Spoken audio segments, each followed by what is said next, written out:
We know how forces make things change their position. We know how things relocate themselves, and more importantly, how they resist change.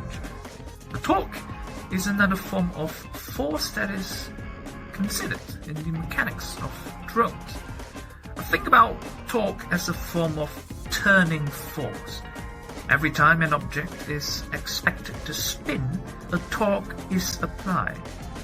Oftentimes we see the helicopters with many sets of propellers, and yet they seem to be spinning in opposite directions. The phenomenon is not only limited to helicopters. On submarines, the propulsion is usually generated by, you guessed it, a set of two propeller blades rotating in opposite directions, mounted on the same axle. On large ships, you see multiple sets of propellers.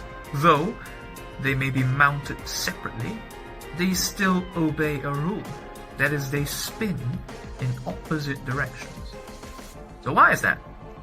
Making a system to include opposing spinning propellers is difficult to maintain, mechanically complex, difficult to engineer, and increases the cost of operation.